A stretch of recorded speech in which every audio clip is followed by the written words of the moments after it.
Boxing King Media in association with Boxro in the flesh. Anthony Sims Jr. Last time we spoke on a Zoom call out here in the UK.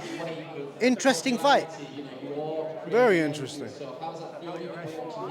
Just tell me, how on earth did this fight get made? Because this fight has just literally come out of the blue. I just fought in New York. Just a little tune-up fight, get back in the mix.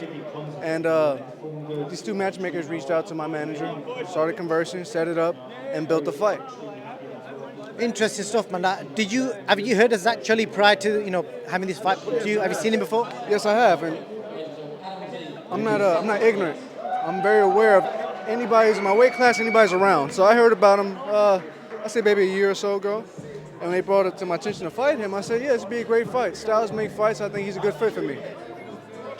And I'm going to backtrack a little bit, Anthony. And obviously, a few years ago, you was fighting on the British scene. You was with Eddie Hearn. Your name was like being popped up everywhere. People were loving your footwork, your jab. And then it just seems like everything just went quiet, man. You just completely vanished. So have you done a lot of self-reflecting that more? I know you've spoken about it before when Eddie Hearn cut your contract.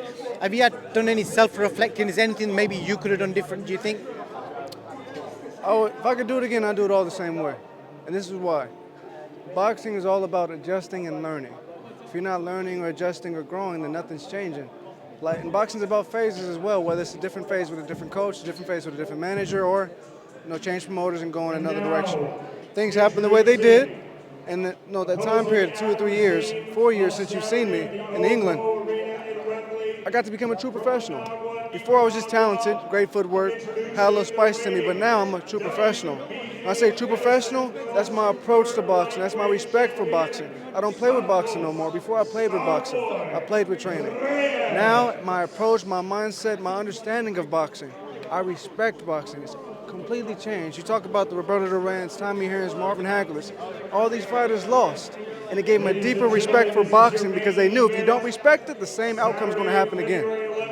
So, to round that all up, if I could do it all over again, I'd do this. I'd do the mud and all the fucking just the ugliness all over again because this is so much more beautiful after going through that bullshit. You dig? I do. You dig? I definitely dig, man. I dig. And the follow-up question to that is obviously you've had a few trainers as well. So again, any self-reflection on trainers? Obviously, we don't know the ins and outs of why you changed trainers. Do you think you may have gone on somewhere? I'm happy. When you come from trainers like Hank Johnson, who trained the 3-time light heavyweight champion Marvin Johnson, or the great Emmanuel Stewart, or Roger Mayweather, it's hard to find a coach that you can respect his knowledge of the craft. In boxing, the person behind you, your coach, he sees what you don't see. You got to be able to believe in every word that he says. But if you can't believe in what he's saying because either he's never done it or he don't know what the fuck he's talking about, then unfortunately you got to get somebody else for the job. And I said boxing's all about phases. This phase, this coach was good, but now going to this next phase, I need a coach who can teach me this, and that. I need a coach that can teach me outside, a coach that can teach me inside, a coach that can perfect my jab or hook. And, boxing it's business. It's not personal, unfortunately, but in a normal job, if you're not doing your job, you get fired, don't you? What's the difference with boxing? You can only do so much, and they say, we need these characteristics made, but you can't meet those characteristics, they get somebody else for the job. Boxing's the same way, but the issue is people make it personal. Which, it's hard not to because you build this intimate relationship with this person, but if they really love you and care about you, they want the best for you. So, it's a curse and a blessing. Me having such sharp knowledge, I couldn't find a coach. Every time I get to talking and picking at him more and more, I stopped seeing him as a coach and I started seeing him as a man. I realized, you know what? You have some flaws and some things in your life that it doesn't mesh well with my boxing career.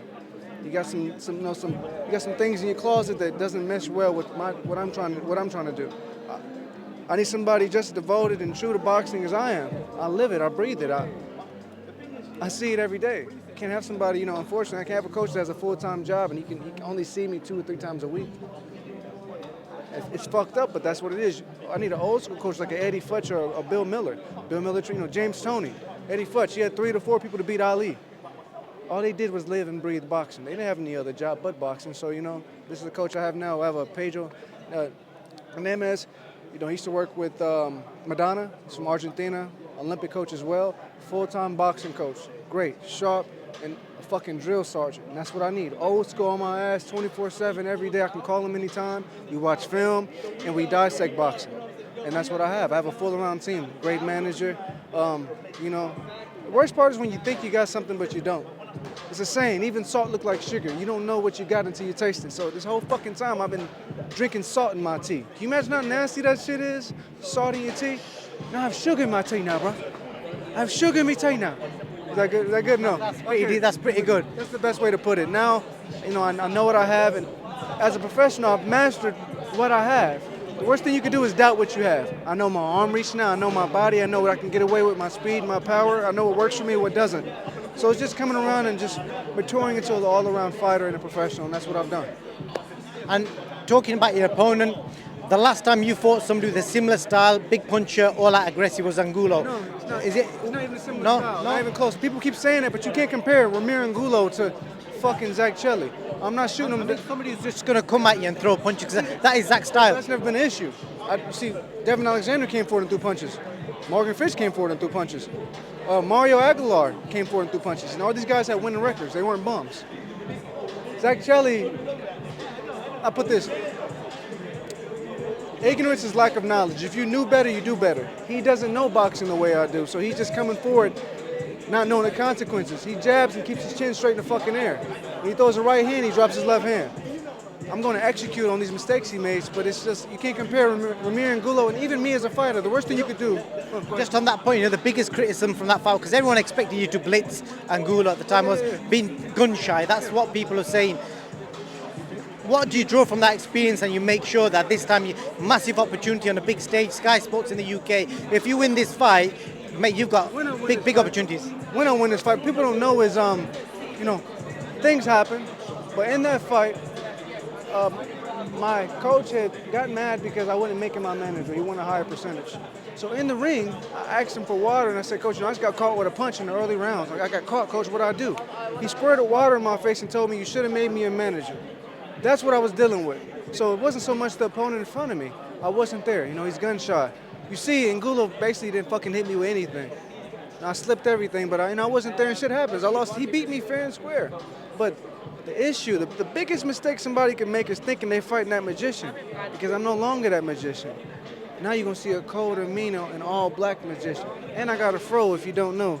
It's underneath this thing. You know what you said about your trainer at the time, that's quite fascinating. I think most people will find that quite disturbing. So you've got a huge opportunity, like you said, when you win Saturday. The world's your oyster. Are you looking to keep staying in the UK, based from the UK? Are you going to go by where the opportunity is? I want to be here in the UK. UK is the mecca of boxing. If you understand boxing, the mecca isn't in New York or Vegas or LA.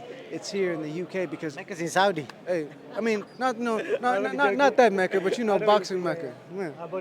All my brothers, assalamu alaikum. To all my brothers out here watching, peace be to all you, and sisters as well. But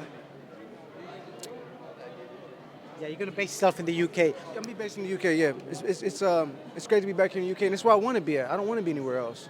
There's no fans. There's no energy matched like a Wembley Stadium or O2, OVO. It's unmatched with the UK fans because, as I say all the time, American fans care about you if you win. UK fans care about you if you win, lose, draw. They care about you. They have an intimate relationship with you where they want to take you out to dinner afterwards. When you slip a punch, they're in their seats moving with you. That's why I want to fight here, because there's true boxing fans here, and it's like a lost. It's like a lost. It's like stuck in time period of like the fucking 60s or 70s here when it comes to fans. They go fucking crazy, man. It's like soccer fans. So yeah, I love it. I'm just happy to be back here. Last question, Anthony. Would you work with Eddie Hearn again if opportunity came up? You win Saturday night and he offers you a fight with one of his prospects. Would you fight on an Eddie Hearn show? I'm not here to talk about Eddie Hearn. I'm here to talk about boxer. That's my answer. Interesting. Anthony Sims Jr., I wish you all the best, man. May the best man win Saturday night. Give me some, baby. Goddamn right.